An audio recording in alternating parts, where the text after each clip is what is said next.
오늘은 다시는 종의 멍에를 매지 말라라고 하는 갈라디아 5장 1절에 있는 말씀 가지고 함께 은혜를 받고자 합니다. 오늘이 광복절, 일제 압박에서 해방된 것을 기념하는 국경일이 있는 주일인데, 이 해방이라고 하는 것은 하나님께서 기뻐하시는 단어이기도 합니다. 하나님께서 우리 인간을 구원하시는 그 거룩한 구원의 역사를 해방이라고 하는 말로 사용하십니다. 성경 도처에서 우리들은 하나님이 해방의 하나님이라고 하는 것을 만나게 됩니다. 첫째로 이 구약 시대에 보면은 하나님은 이스라엘 백성들에게 해방을 주셨어요. 이스라엘 백성들이 430년 동안 바로의 노예로 살았습니다. 노예 백성들을 하나님은 해방시켰습니다. 그들 스스로의 힘으로는 절대로 해방받을 수가 없습니다. 그런데 하나님이 권능으로 해방시키고 바로의 권세를 깨뜨리고 자유를 허락해 주셨습니다. 하나님께서 이와 같은 위대한 해방의 은혜를 베푸시고 그 후에 백성들에게, 이스라엘 백성들에게 하나님이 자기를 소개할 때마다 항상 하시는 말씀이 있습니다. 출애굽기 20장 2절에 나는 너를 애굽 땅 종되었던 집에서 인도하여 낸 네 하나님 야훼니라 그랬어요. 하나님은 애굽 땅 종되었던 집에서 인도하여 낸 야훼 너의 하나님이라 그랬어요. 그 인도했다고 하는 것은 보통 사건이 아닙니다. 남의 집에 종으로 살고 있는 사람을 그 집에서 어떻게 인도해냅니까? 해방을 받아야 나올 수가 있죠. 하나님이 이스라엘 백성들을 바로의 노예 운명에서 어떻게 인도하실 수가 있습니까? 하나님의 능력으로 그들을 해방시켰기 때문에 인도해낼 수가 있는 것이죠. 신명기 5장 6절에서도 똑같이 말씀을 하고 계십니다. 나는 너를 애굽 땅 종되었던 집에서 인도하여 낸 네 하나님 야훼라. 하나님께서 애굽 땅 종되었던 집에서 이스라엘을 인도해내셨다, 해방시켰다 이 말입니다. 그들에게 자유를 주었다는 것입니다. 그러므로 구약의 하나님은 이스라엘을 해방시킨 하나님으로 나타나고 있습니다. 이와 같은 사건은 장차 예수 그리스도를 통해서 죄와 사망과 사탄의 권세에서 그 종된 운명에서 우리를 해방시키시고자 하는 하나님의 구원 계획을 미리 보여주신 것입니다. 그 구원 계획이 이루어진 것이 신약 성경이죠. 그러므로 신약 성경에서도 우리는 예수님이 주시는 해방을 보게 됩니다. 예수님이 주시는 해방. 해방이라고 하는 것은 너무나도 놀랍고 놀라운 사건입니다. 미국에서도 노예 제도를 사용한 적이 있습니다. 그런데 미국은 그 노예 제도를 오래 쓰지는 않았습니다. 그러나 우리 대한민국의 이전 국가, 즉 대한제국이나 조선시대에는 노비들이 전 국민의 40%까지 됐으니 10사람 중에 4명은 노예입니다. 노예. 이 노비들입니다. 이 노비에게 있어서 가장 기쁘고 행복한 사건은 노비에서 면천을 받고 해방을 받아서 평민이 되고 자유인이 되는 것이 최고의 행복이죠. 그런데 이 노예를 그와 같이 해방시키기 위해서는 아무렇게나 함부로 해방시킬 수도 없어요. 그 몸값을 다 주인에게 갚아주고 그 사람을 해방시켜가지고 자유를 줄 수가 있는 것이죠. 그래서 어떤 집의 노비가 면천되고 속량되고 해방됐다 그러면은 그보다 더 좋은 일은 없는 것이죠. 그런데 바로 그와 같은 그 노예를 해방시키는 것을 예수 그리스도의 구원과 일치를 시킨 것이 복음인 것입니다. 로마서 3장 23절과 24절을 읽어봅니다. 모든 사람이 죄를 범하였음에 하나님의 영광에 이르지 못하더니 그리스도 예수 안에 있는 성령으로 말미암아 하나님의 은혜로 값없이 의롭다 하심을 얻은 자 되었나니라. 그리스도 예수 안에 있는 속량, 이 속량이라고 하는 말이 참 중요합니다. 영어로 redeem 그러는데 이것은 갚아준다는 겁니다. 모든 빚을 다 갚아준다는 게 속량이요. 다 갚아주고 그 사람은 해방시켜주는 것, 이것이 속량입니다. 이 속량이 예수 그리스도 안에 있다는 것입니다. 그러므로 예수 그리스도를 믿으면은 그 예수님이 우리에게 주시는 선물은 속량의 선물을 주신다는 거예요. 속량을 받으면은 죄가 없어져 버려요. 속량이 없으면은 주인에게 더 이상 잡혀 있을 이유가 없다 이 말입니다. 자유다 이 말입니다. 무엇으로 우리를 속량했느냐? 예수 안에 있는 속량의 구체적인 내용은 무엇이냐? 에베소서 1장 7절 말씀에 우리는 그리스도 안에서 그의 은혜의 풍성함을 따라 그의 피로 말미암아 속량 곧 죄사함을 받았느니라. 그리스도 안에 있는 이 속량이라고 하는 것은 그냥 돈 몇 푼 주고 우리를 빼낸 거 아닙니다. 금과 은으로 우리를 빼낸 게 아니에요. 예수님은 자기의 피, 자기의 생명을 바쳐서 우리를 속량하셨다고 하는 것입니다. 그러므로 저와 여러분 한 분 한 분은 믿는 사람들은 너무나도 큰 은혜를 받았어요. 우리가 죄의 노예가 된 상태에서 해방받고 하나님 앞에 하나님의 자녀가 된 것은 예수 그리스도의 피, 생명입니다. 목숨 바쳐서 우리를 빼냈다 이 말이죠. 그러므로 우리는 보통 사람들이 아닙니다. 우리 예수님이 자기 목숨 값으로 우리를 자유롭게 하고 해방시켰다고 하는 것입니다.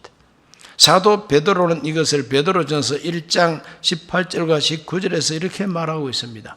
너희가 알거니와 너희 조상이 물려준 헛된 행실에서 대속함을 받은 것은 은이나 금같이 없어질 것으로 된 것 아니요 오직 흠없고 점없는 어린 양 같은 그리스도의 보배로운 피로 된 것이니라. 금과 은도 비싸지요. 요즘 금 한 돈에 30만 원이 훨씬 넘는다고 합니다. 그런데 다이아몬드는 가장 맑은 유리처럼 생긴 다이아몬드는 한 캐럿에 1,700만 원. 그런데 붉은 다이아몬드가 있다 그럽니다. 레드 다이아몬드. 이거는 한 캐럿에 11억이라고 그럽니다. 어마어마하게 비싼 이런 보석도 세상에는 있습니다. 너무 희귀하니까. 그런데 그런 걸 가지고 우리를 값주고 산 것도 아니라는 거죠. 흠없고 점없는 죄 없는 어린 양 예수의 피. 그래서 보배로운 피라 그럽니다. 세상에 있는 어떤 보배보다도 더 귀한 보배가 예수님의 피, 예수님의 생명입니다. 이걸 가지고 우리를 값주고 사셔서 하나님의 자녀라고 하시고 죄에서 해방시키고 마귀의 권세에서 해방시켰다는 게 복음이다 이 말이죠. 그러므로 우리가 믿는 이 복음의 내용이 얼마나 귀합니까? 예수 안에 있는 사람은 다시는 정죄함이 없다고 사도 바울은 로마서 8장 1, 2절에서 이렇게 말하고 있습니다. 그러므로 이제 그리스도 예수 안에 있는 자에게는 결코 정죄함이 없나니 이는 그리스도 예수 안에 있는 생명의 성령의 법이 죄와 사망의 법에서 너를 해방하였음이니라. 할렐루야. 죄와 사망의 법이 뭡니까? 율법이고 죄와 사망의 법은 죄를 지었으니까 죽어야 한다는 법이 죄와 사망의 법이에요. 그런데 내가 죄를 지어서 죽어야 하는데 내 죄를 예수님이 대신 책임지고 내 죽음을 예수님이 대신 죽으셨기 때문에 나는 해방됐다는 거예요. 얼마나 놀라운 소식입니까? 해방됐는데 해방된 줄도 모르고 살면 그 사람 참 불쌍한 사람입니다. 해방된 지가 언젠데 아직까지 덴노 헤이까 반자이라고 숨어서 살고 있는 사람이 있으면은 그렇게 불쌍할 수가 없지 않습니까? 무슨 덴노 헤이까요? 대한민국 만세지. 할렐루야. 우리는 해방된 줄 알아야 됩니다. 죄와 사망의 법에서 우리가 해방된 줄 알아야 됩니다. 누가 나를 정죄할 것이냐 이 말이죠. 정죄가 없다는 거예요. 죄 있다고 할 수가 없다는 거예요. 아무리 지나가는 그 누군가 내 비밀을 모두 알고 있는 어떤 사람이 죄 없다고 할 때에 내가 당신을 알고 있어. 내가 당신 지난 여름에 무슨 짓을 했는지 알고 있어. 이런 식으로 내 비밀을 다 안다 할지라도 우리들은 담대하게 말합니다. 그래, 알면 어쩔 건데? 알면 어쩔 건데? 내 죄 지었다고 해. 그런데 하나님의 독생자가 내 죄를 책임지고 십자가에서 대속하셨거든. 물러갈지어다. 물리쳐야 됩니다. 하나님이 그렇게 우리의 죄와 허물을 다 대신 책임져 주신 겁니다. 우리를 해방시켜 주셨습니다. 이보다 더 좋을 수가 없잖아요. 이보다 더 좋은 선물은 없는 거예요. 하나님이 저와 여러분을 해방시켜 주셨습니다. 해방은 곧 자유입니다. 해방이 자유죠. 감옥에서 풀려나면 그게 자유 아닙니까? 해방은 곧 자유. 그런데 이와 같이 하나님이 너무 귀하게 주신 이 자유를 우리는 지켜야 한다는 것을 성경은 가르쳐 주고 있습니다. 따라합시다. 자유는 지켜야 한다. 너무 소중한 것이 자유입니다. 하나님이 독생자의 핏값으로 우리에게 자유를 주셨으니 이 자유보다 귀한 게 어디 있습니까? 그러므로 이 자유를 다시는 빼앗길 수 없고 빼앗겨서는 안 됩니다. 그래, 지켜야 된다 이 말이죠. 하나님은 예수 그리스도를 통해서 엄청난 자유의 선물을 주시고 이 자유를 지키기를 원하십니다. 더 이상 우리는 죄의 종이 아니요 마귀의 종도 아니고 죽음의 종도 아니고 우리는 저주의 종이 아닙니다. 우리들은 악령, 귀신의 종도 아닙니다. 우리는 하나님의 자녀들입니다. 마음껏 자유롭게 살 수가 있습니다. 그런데 이 자유를 넘보고 우리 자유를 다시 빼앗아 가지고 자기 종으로 만들고자 하는 세력이 있다는 것을 성경이 말합니다. 그런 세력이 있기 때문에 굳세게 서라고 바울은 가르칩니다. 갈라디아 5장 1절에 그리스도께서 우리를 자유롭게 하려고 자유를 주셨으니 그러므로 굳건하게 서서 다시는 종의 멍에를 매지 말라. 굳건하게 서서 다시는 종의 멍에를 매지 말라. 다시 종의 멍에를 매게 하려고 우리를 공격하는 세력이 있다는 것입니다. 그렇기 때문에 우리가 굳세게 서야 된다는 겁니다. 물리쳐야 된다는 것이죠. 싸워야 된다는 겁니다.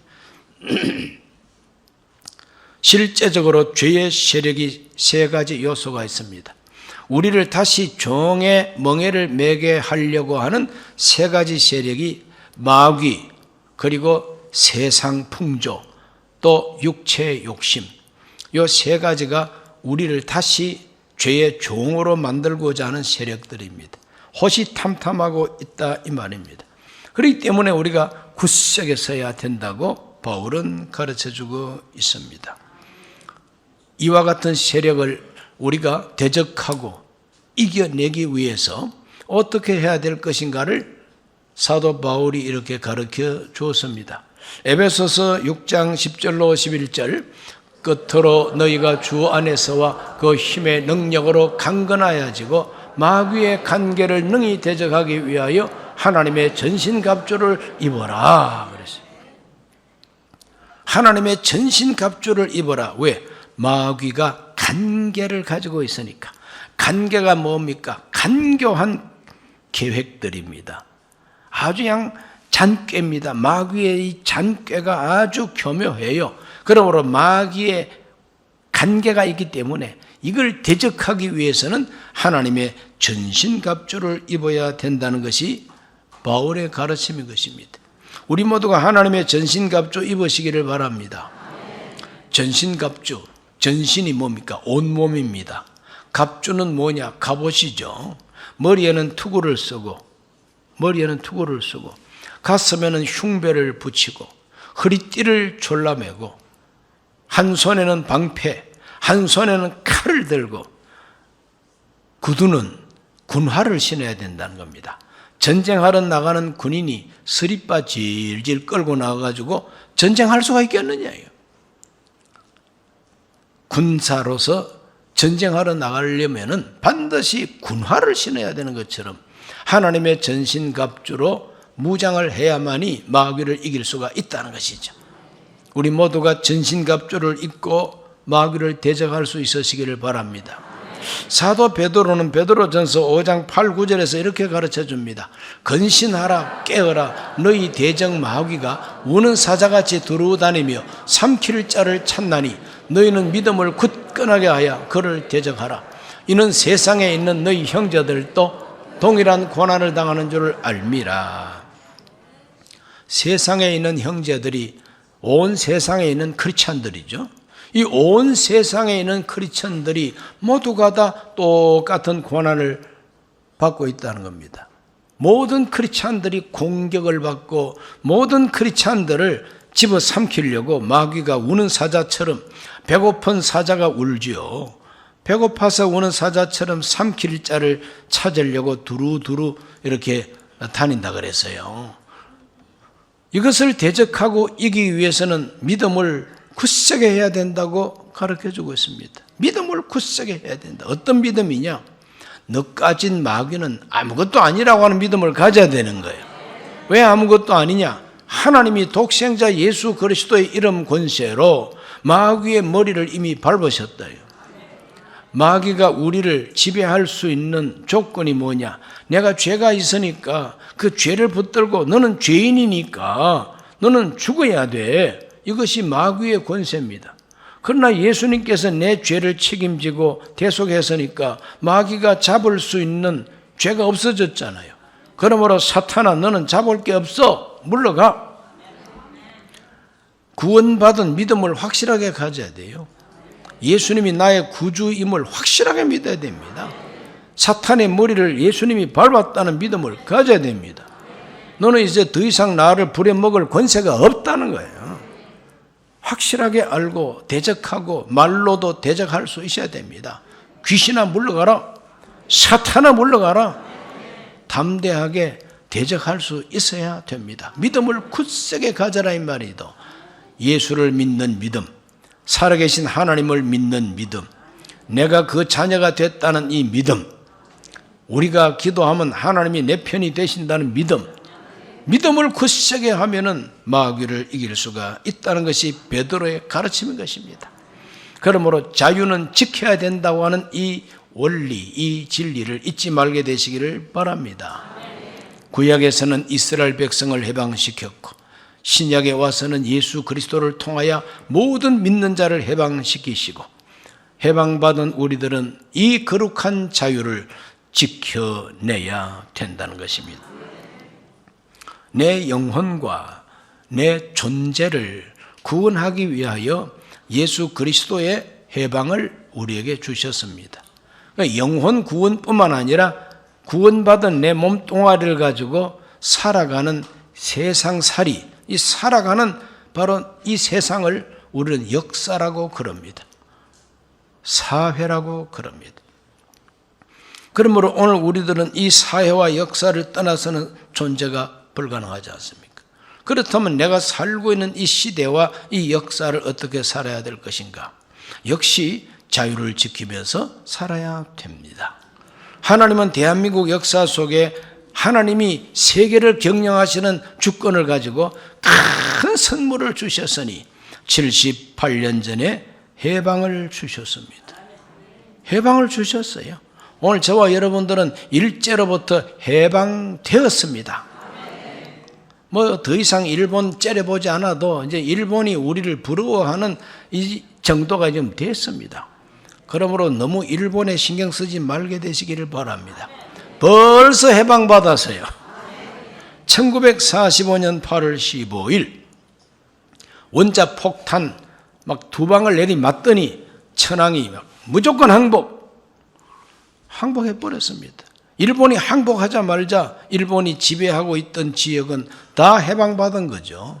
그때 우리 대한민국도 해방을 받은 겁니다. 우리 힘으로 받은 해방이 아니죠.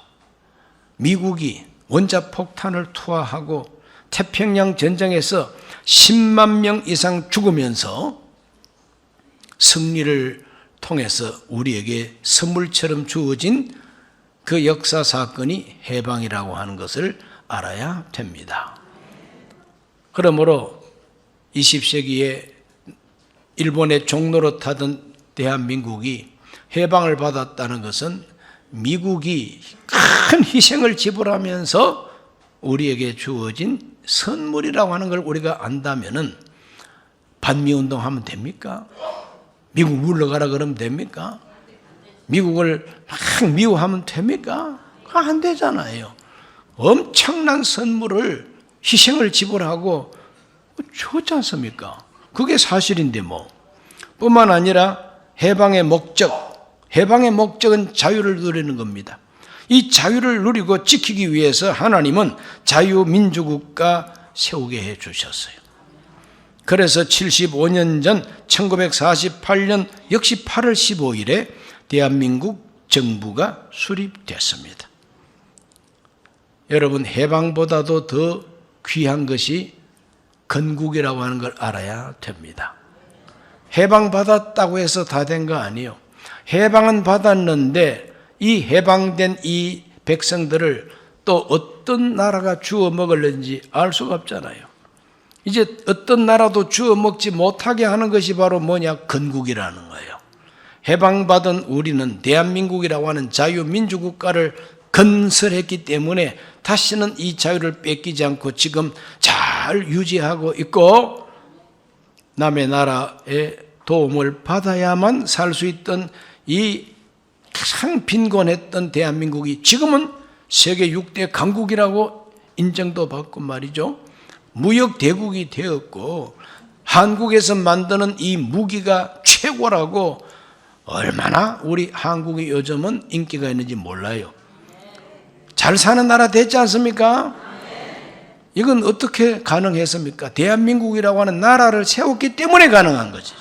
그것도 자유민주국가를 세웠기 때문에 가능했던 겁니다. 똑같은 날 한시에 해방을 받은 저 북한 쪽에 있는 우리 국민들은 자유민주국가를 못 세우고 공산주의 국가를 세울 수밖에 없었어요. 이 소련의 영향 때문에. 그래서 공산주의 국가를 세워서 이때까지 운영하다 보니까 그냥 세계에서 가장 못 사는 나라가 되어버리고 말았습니다. 못 사는 나라가 되어버리고 말았어요. 이와 같은 역사적인 결과를 뚜렷하게 우리가 보고 있습니다. 그러므로 나라를 세운다는 게 이렇게 중요한 거예요. 자유민주국가를 세운다는 게 이러한 결과를 가져오게 된 겁니다. 그러므로 하나님께서 해방을 주시고 건국을 우리에게 선물로 허락해 주신 것입니다. 한 번도 경험하지 못한 새 나라를 세웠습니다. 한 번도 경험하지 못했죠. 왜? 일제, 압제 시대까지 전 한국의 역사 속에 왕이 주인이고 황제가 주인이었지 국민이 주인이었던 때가 한 번도 없잖아요. 그런데 이제는 노비가 없고 옛날에 노비했던 그 후손들까지 이제 국민이 돼가지고 우리가 주인이다. 우리가 주인이다. 그래서 국민이 주인 되는 나라, 새 나라를 만들었습니다. 왕국의 부활이 아니에요. 제국의 부활이 아닙니다. 민국, 국민의 나라가 된 거죠. 그러므로 우리들은 이 나라에 주신 선물, 자유, 절대로 빼앗겨서는 안 되겠죠. 영적으로도 우리의 자유를 빼앗으려고 하는 세상과 마귀와 육체가 있지 않습니까? 마찬가지로 대한민국의 자유를 빼앗으려고 하는 북한 세력, 중공 세력, 러시아 세력이 있습니다. 간첩을 보내고 폭동을 일으키게 하고 막 데모를 일으키게 하고 정치 집단을 만들어서 나라를 송두리째 뒤엎으려고 하고 계속되고 있습니다. 오늘 우리들은 잘 분별해가지고 어떤 정당, 어떤 정치인들이 대한민국의 자유를 지키고 번영하게 할 것인가 하는 걸 바로 판단하고 투표 제대로 해야 됩니다. 여기에 잘못된 사람들은 나라를 망치는 사람들입니다. 그러므로 우리는 하나님께서 주신 이 거룩한 해방과 건국의 이 자유와 번영을 지킬 수 있기 위하여 정신 차려야만 된다 하는 것입니다. 그래서 진정한 대한민국 국민이 되어가지고 자유를 지켜서 우리 자손 만대까지 물려줄 수 있는 그러한 국민들이 되기를 예수 이름으로 축원합니다. 기도합니다. 살아계신 아버지 하나님, 오늘 하나님 앞에 나와 78년 전에 또 75년 전에 해방과 건국을 주신 하나님, 우리 모두가 이 놀라운 세계사적인 하나님의 선물을 감사하게 하여 주옵시고 이 거룩한 자유와 번영을 지킬 수 있도록 도와주시옵소서. 넉넉하게 지키는 힘을 우리에게 공급해 주시옵소서. 예수님 이름으로 기도하옵나이다. 아멘. 오늘 처음 교회 나오신 분이 계시면 그 자리에 일어나셔서 이 기도를 함께 하시고 예수님 영접하시기를 바랍니다. 하나님 나라 백성들이 되시기를 바랍니다. 하나님 아버지, 저는 죄인입니다. 어디에서 와서 왜 살며 어디로 가는지 알지 못하고 죄 가운데 살았습니다. 저의 죄를 위하여 십자가에서 죽으시고 부활하신 예수님을 제 구주로 모셔드립니다. 저는 하나님 자녀가 되었습니다. 지금부터 영원토록 주님과 함께 살겠습니다. 예수님 이름으로 기도드립니다. 아멘.